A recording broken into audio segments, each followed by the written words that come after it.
Today we're making one of my favorite hearty and comforting meals.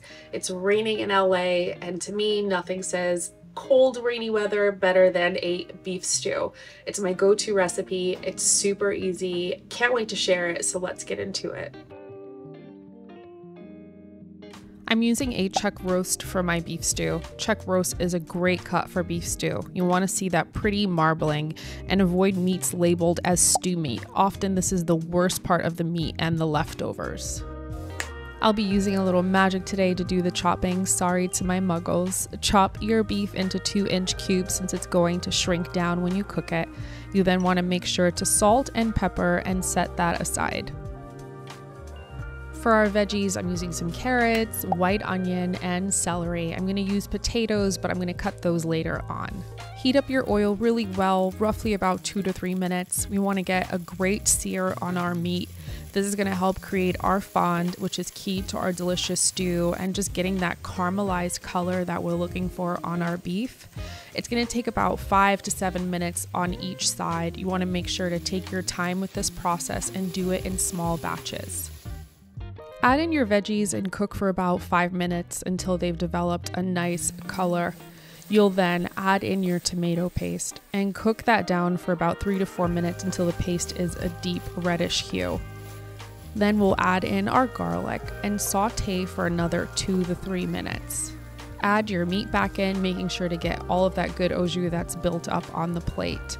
We're then going to add in our flour and combine well. This is what's going to thicken our sauce when we cook our beef stew. Add in your red wine. The wine essentially helps break down the meat and adds depth to the sauce. You can sub this for another cup of broth with some vinegar in it. I'm using low sodium beef broth, some Worcestershire, some soy sauce, and vegetable bouillon, and some umami seasoning to boost up that umami flavor. What's great about beef stew is you can really just make it your own with the different veggies, herbs. This is just my go-to. I'm adding in some sprigs of thyme, bay leaf, and I love star of anise in my beef stew.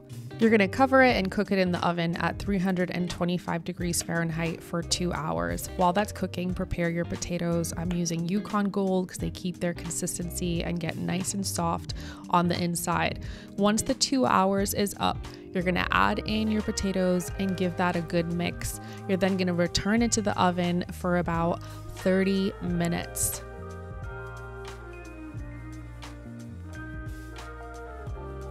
At this point, you can also remove your fresh herbs, making sure to remove the star of anise as well. They've done their job beautifully.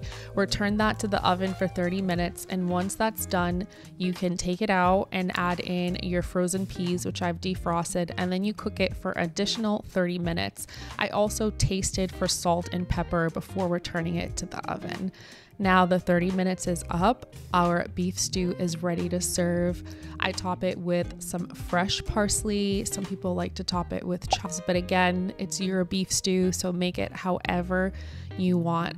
Our potatoes held their shape nicely. They're nice and fluffy on the inside, which is what we're going for. The gravy is nice and thick, and the meat is so juicy and tender. It just falls apart in your mouth. Look at that.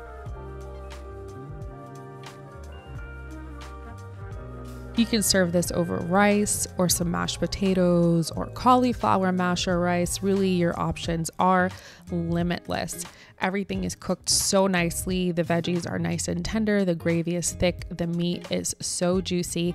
But we love to honestly just serve this with some bread. We just dip it in that sauce. I love to top mine with a little lemon, and it's so good. You can batch this out, cook it. It'll last for a few days, and it's so delicious. I can't wait to try it.